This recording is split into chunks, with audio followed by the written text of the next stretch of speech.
Welcome, ladies and gentlemen, to another installment. I believe it is episode 13 of the show. Who would have thought that we would get this far? My name is Aaron Atayde. This is Nothing But Net Philippines.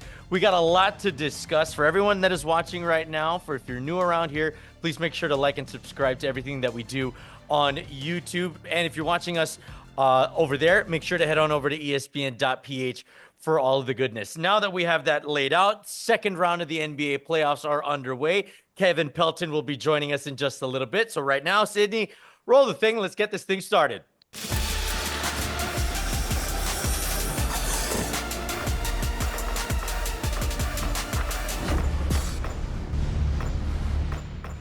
All right. Now that we are underway, let us welcome into the show good friend around these parts, NBA writer, WNBA writer, and mainstay here on the show. Let us welcome in Kevin Pelton. Kevin, how you doing, buddy? I'm doing well. Hope it's lucky number 13 episode. Let's go with that. Hopefully we can keep this rolling. My question, Kevin, to you, starting things out, are you a big movie and TV show kind of guy when you're not watching basketball? I would say moderate. Used to be much more TV than movies, but my wife is a cinephile, so she's gotten me going to the theater a lot more often. Okay, so on that note, I would just want to know if there was any TV show or movie title that would encompass what your experience was watching round one. What would that be? Uh, this is funny. I was thinking this is sort of unrelated, but and this is not the title necessarily, but like Uh-huh. there were moments with the tension where it felt like Uncut Gems, which also has a Nice. nice basketball tie to it. I like that. Could you expound a little more? Yeah, I mean, so many close games throughout the first round. It's interesting because we, ultimately did have two game sevens. Didn't necessarily have that many series that went 6 or 7 games because there Mhm. was only a handful of closeouts in game six. There were so many 5 game series, but the way that we got there was, Minnesota winning a pair of close games, 3 close games in a row against the Lakers to close out in five. The Knicks Pistons series, which, had constant close games. I think it was the first since in decades to have, a handful of games decided by 4 points or fewer in a row. The Clippers Nuggets, the Aaron Gordon game winner at the end of game four. So you put those all together and it was a lot of like edge of your seat action, and that has continued so far, certainly through the first 3 games of the second round. And if there's one person that would be very happy so far in what he has seen, Adam Sandler is one of those guys that is enjoying all of the action I don't know so though. far right now. Where is he at on the Lakers? I guess, I think he's more of a Knicks Knicks fan, guy, right? he's more of a But Knicks guy, so yeah. I think we're safe right now with where Adam Sandler, him and Timothy Chalamet are having themselves quite a time Ben so Stiller. far. And Ben Stiller, also another guy who was really enjoying himself so far.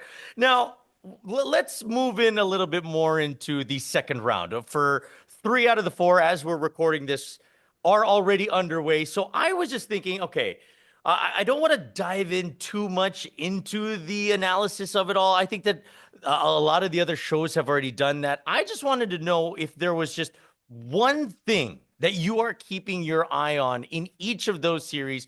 What are they going to be? So it's just like one big thing for the Cavs and Pacers series for Kevin Pelton. What is that? Yeah, I guess it's the impact of Darius Garland when he's able to get back into the lineup because obviously Cleveland was without him in game one as they were for the last 2 games of their dominant sweep against the Miami Heat. That was not part of the Uncut Gems part of the first round, that Cleveland Miami matchup or Oklahoma City Memphis on the other side. But what kind of impact he can have. I do think, all three of these teams, home teams, lost game one so far. I don't think that's a reason to flip our expectations of any of these series.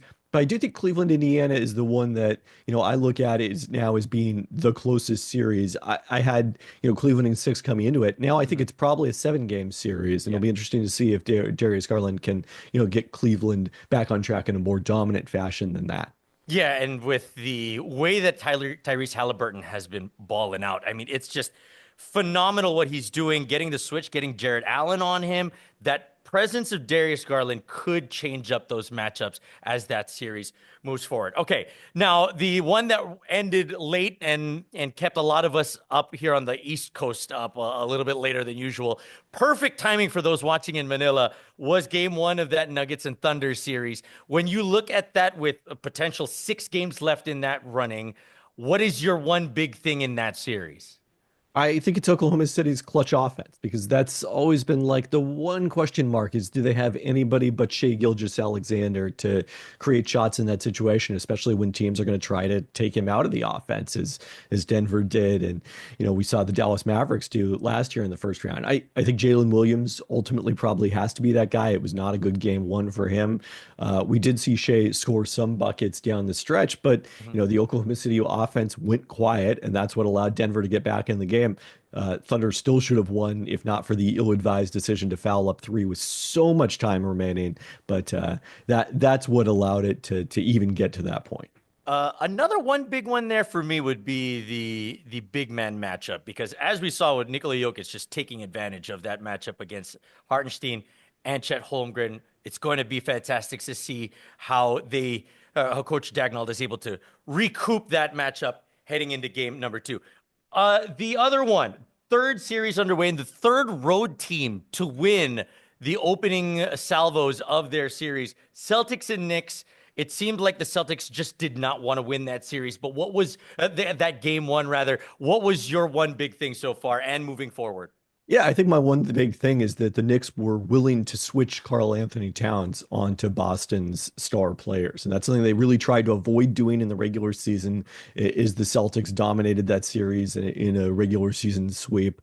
I don't think that's the reason that they won. It's because of the fact that Boston missed an NBA record 45 threes, and I don't think that's going to continue No. necessarily. But that at least gives a different look to this series in terms of how the Knicks are going to defend the Celtics and what we were expecting coming in.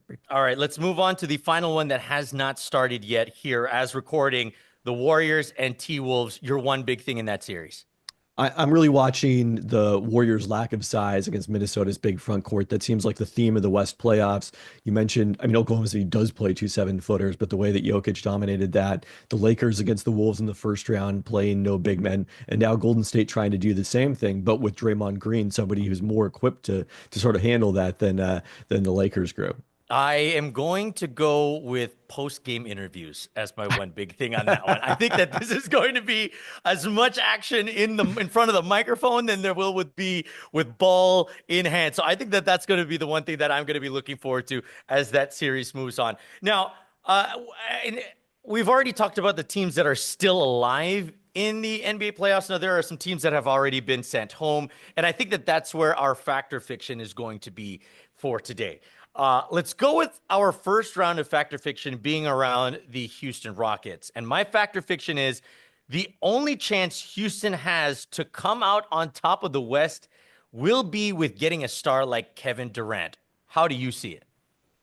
If you're talking 2026, this time a year from now, I suppose I would say fact. If you're talking about long term in terms of maximizing their chances to win a championship, I would say fiction. And I think they should probably be careful not to be too aggressive right now because, their timeline is built around Amen Thompson, who's 22. Alperen Şengün is 22.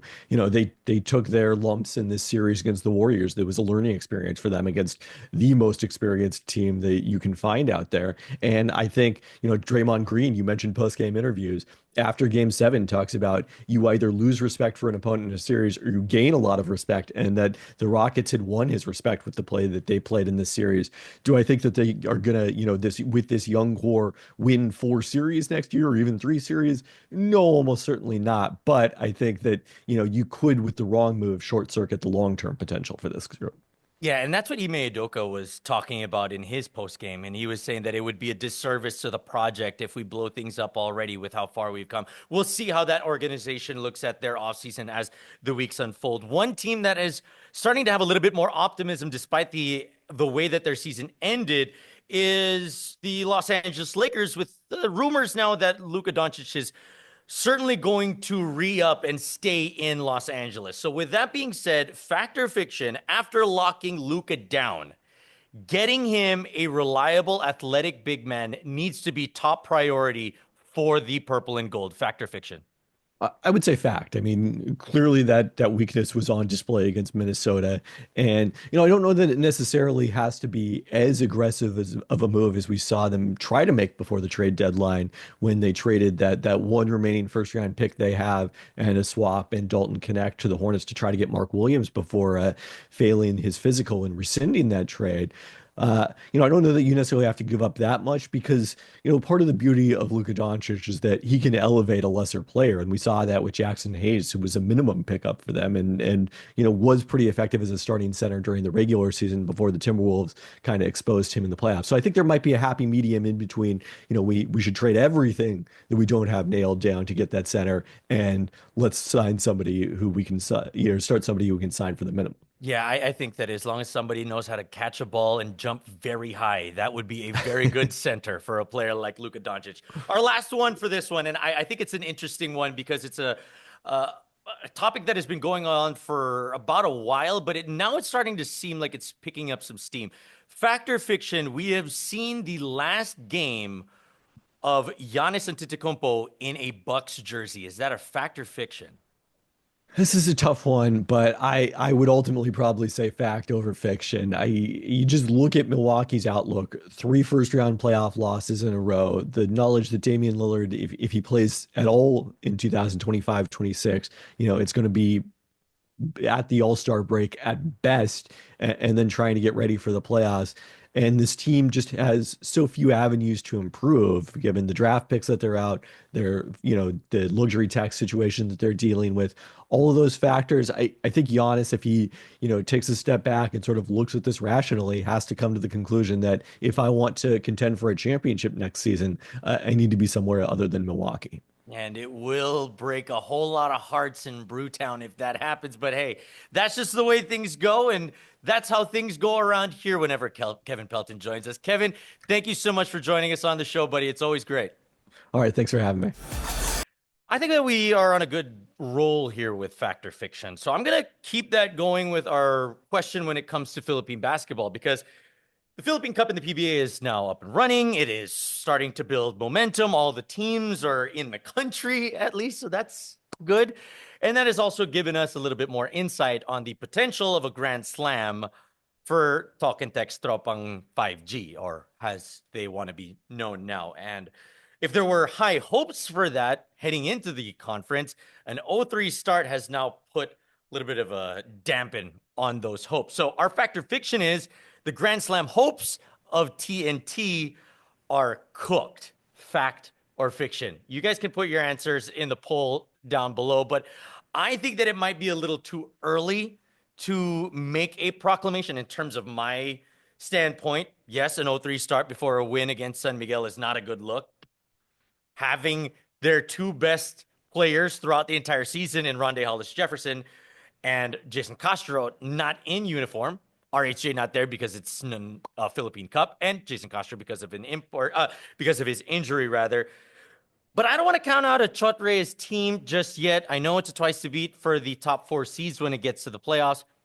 Again, some crazy things happen in the Philippine Cup. I'm not closing the door, but I will say that they are not cooked, but that oven is heating up real quick. Send it in what you believe, if that's fact or fiction, if they still have a chance of completing a Grand Slam. Before we go, I'm going to have one last small little hot take here. Guys, how is it that we are in the Lord's year of 2025 and we don't have stats? I just want to be able to look at stats. PBA, anyone out there, please find a way to let other people look at stats. Simple. I'm leaving it at that. Make sure to like and subscribe to everything we do on YouTube, at espn.ph, on Instagram, at ESPN Asia as well. My name is Aaron Atayde. This has been episode 13 of Nothing But Net Philippines. We'll see you all again next time. Peace out.